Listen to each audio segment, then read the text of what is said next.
பரிஜன பரிபர்ஹா பூஷணான்யாயுதானி பிரவர குணகணாச்ச ஞான சக்தியாதயஸ்தே பரமபதம் அர்த்தாண்டான்யாத்மதேகஸ்ததாத்மா வரத சகலமேதது சம்ஸ்ருதார்த்தம் சகர்த்த.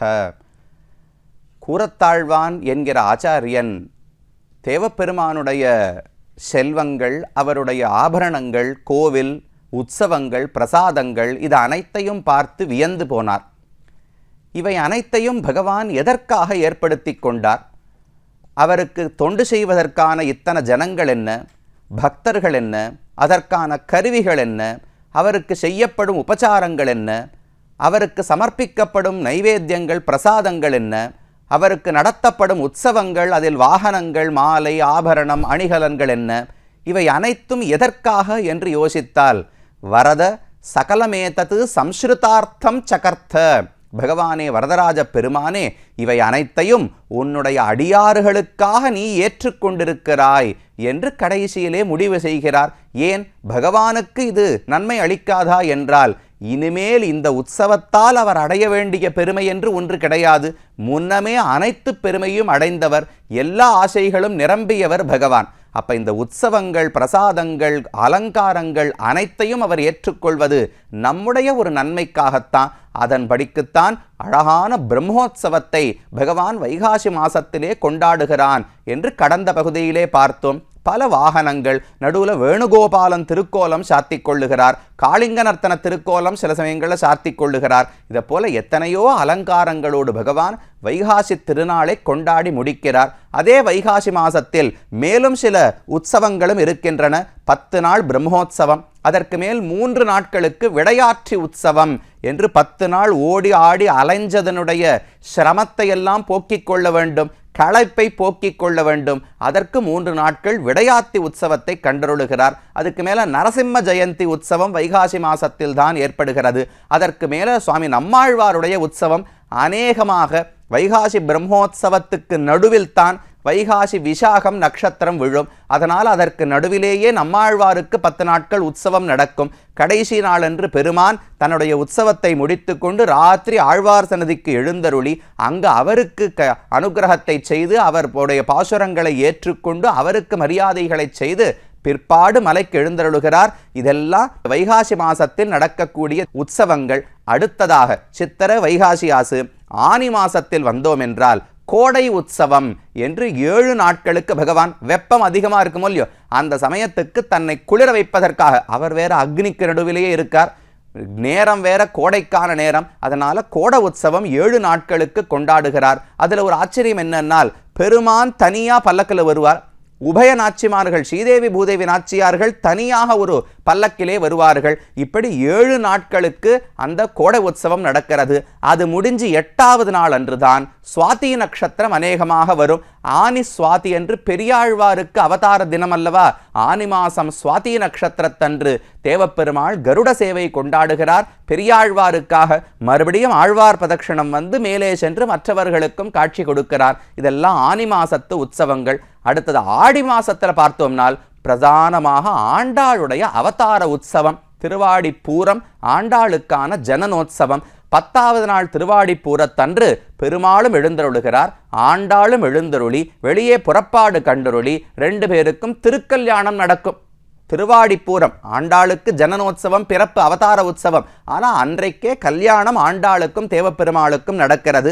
அது ஒரு முக்கியமான உற்சவம். பூரத்துக்கு அடுத்த நாள் அன்று ராத்திரி 2 பேரும் சேர்ந்து எழுந்தருளி இருப்பார்கள். அடுத்த நாள் சாயங்காலம் 2 பேருக்கு ஊர்வலம் உண்டு. வெளியில் மாடவீதி புறப்பாடாக ஊர்கோலமாக அனைவருக்கும் காட்சி கொடுப்பதற்கு ஆண்டாளோடு பெருமாள் எழுந்தருளுகிறார். பெருந்தேவி தாயார் கோவிலை விட்டு வெளியே எழுந்தருளுவது கிடையாது. கோயிலுக்குள்ளேயே தான் எல்லா புறப்பாடுகளையும் கண்டருளுகிறார். ஆனால் ஆண்டாளுக்கு வெளியே புறப்பாடுகள் உண்டு. அது அந்த கோயிலில் இருக்கக்கூடிய மரபு. அது ஆடி மாசத்தினுடைய உற்சவம். அடுத்த ஆடி மாசத்தினுடைய பௌர்ணமி அன்றைக்கு கஜேந்திர மோட்சத்தை பகவான் மறுபடியும் நடத்தி காட்டுகிறார். அதற்கு கருட வாகனத்திலே பகவான் எழுந்தருளுகிறார். அப்போ வைகாசி மாசம் பிரம்மோற்சவத்தினுடைய 3ஆம் நாள், ஆனி மாசம் சுவாதி, ஆடி மாசம் பௌர்ணமி, வைகாசி, ஆனி, ஆடி வரிசையா 3 மாதங்களில் தேவப்பெருமாளுக்கு கருட சேவை உற்சவம் நடத்தப்படுகிறது. 3மே சிறப்பு வாய்ந்தவை. அதுல கஜேந்திராழ்வானுக்கு அன்னிக்கு கருடனோடு வந்துதானே மோட்சத்தை கொடுத்தார். முதலையனிடத்திலிருந்து விடுபடுத்தி கொடுத்தார். அதை போல இன்றும் கஜேந்திரனுக்காக பௌர்ணமி அன்று பகவான் கருட வாகனத்திலே வருகிறார். இதெல்லாம் ஆனி மாசத்தினுடைய உற்சவம். ஆடி, அதுக்கு மேல ஆவணி மாசத்துல பார்த்தோம் என்றால் 7 நாட்களுக்கு பகவானுக்கு பவித்ரோத்சவம் நடக்கிறது. ஸ்ரீ ஜெயந்தி, ஆவணி ரோகிணி ஸ்ரீ ஜெயந்தி வருமல்லவா, அஷ்டமியை ஒட்டி. அந்த சமயத்தில் கண்ணன் உள்ள சொன்னேனே, தாயார் சன்னதிக்குள்ள ஒரு கண்ணனுக்கு மூலவருக்கு சன்னதி இருக்கு. அவருடைய உற்சவர் பெருமானோடு மலைக்கு மேல உற்சவர் இருப்பார். அந்த கண்ணனுக்கும் தேவப்பெருமாளுக்கும் சேர்ந்து புறப்பாடு நடந்து கிருஷ்ண ஜெயந்தி உற்சவம் கொண்டாடப்படுகிறது. அதற்கு அடுத்த நாள் அந்த கண்ணன் மட்டும் சேஷவாகனத்தில் வீதி புறப்பாடு வருவார். முதல் நாள் தேவப்பெருமாளுக்கும் கண்ணனுக்கும் சேர்ந்து ஸ்ரீஜெயந்தி அன்னைக்கு புறப்பாடு.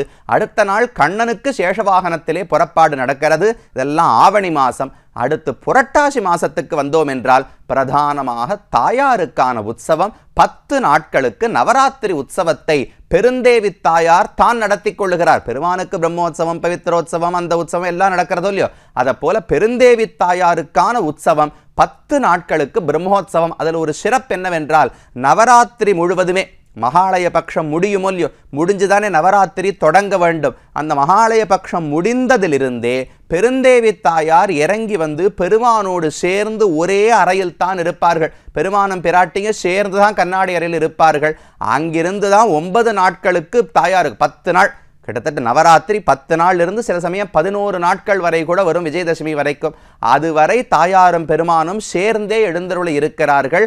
அந்த நவராத்திரியினுடைய கடைசி நாள் நவமி, மகாநவமி இருக்கும் இல்லையோ, அந்த ஊர்ல மகாநவமிக்கு பெரிய கொண்டாட்டம் உண்டு.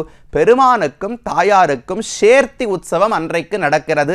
அது 2 பேருக்கு மட்டும்தான். பெருமான் தாயார் சன்னதிக்கே எழுந்தருளுகிறார். தாயார் கர்ப்ப கிரகத்துக்கு முன்னால் ஒரு பெரிய மண்டபம் இருக்கு. அந்த இடத்தில் பெருமானும் பெருந்தேவி தாயாருமாக ஒரே சிம்ஹாசனம், தனித்தனி பல்லக்கு, தனித்தனி சிம்ஹாசனம் கிடையாது.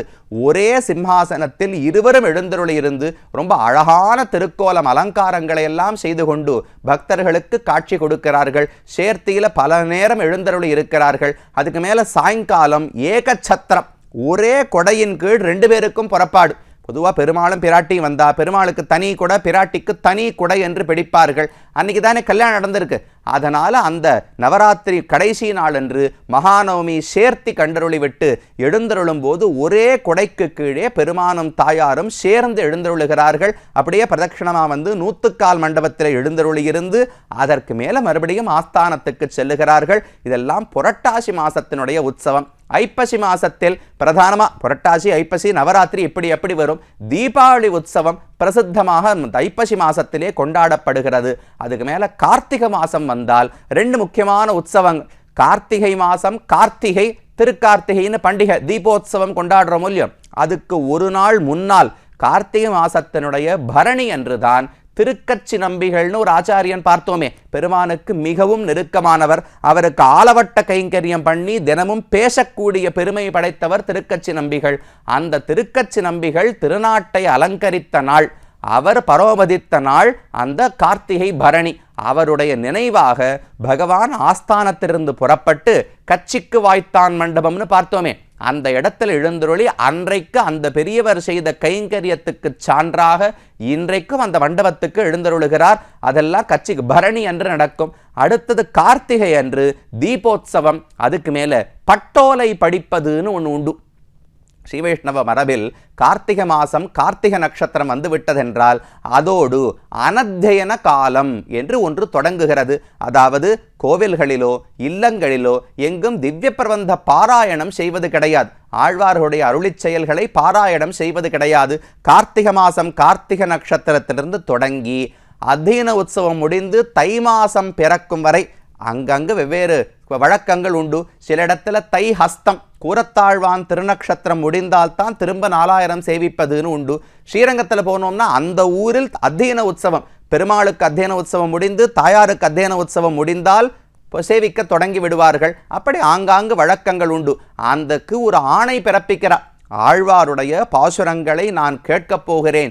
21 நாட்களுக்கு பகவான் அத்தியன உற்சவத்தை கொண்டாடுகிறார். அதற்கு ஆழ்வார்களை எல்லாம் அழைக்கணும் இல்லையோ, அதுக்கு ஒரு பட்டோலை வாசித்து எல்லாரும் வந்து எனக்காக பாசுரத்தை சேவிக்க வேண்டும்னு பகவான் அழைக்கிறார். அப்போ ஒரு தைலம், ஆழ்வார் கழுத்தல பூசிக்கொள்வதற்கு ஒரு எண்ணெய் கொடுத்து இனிமே தொண்டையை பத்திரமாக பார்த்து கொண்டு உற்சவத்துக்கு தயாராக இருக்க வேண்டும்னு எல்லாருக்கும் தொண்டையில் பூசிக்கொள்வதற்கு எண்ணெய் பகவான் தைலத்தை பிரசாதமாக கொடுக்கிறார். அதெல்லாம் கார்த்திகை மாசத்து உற்சவம். மார்கழி மாசத்திலே 21 நாட்களுக்கு அத்தியன உற்சவம் நடக்கிறது.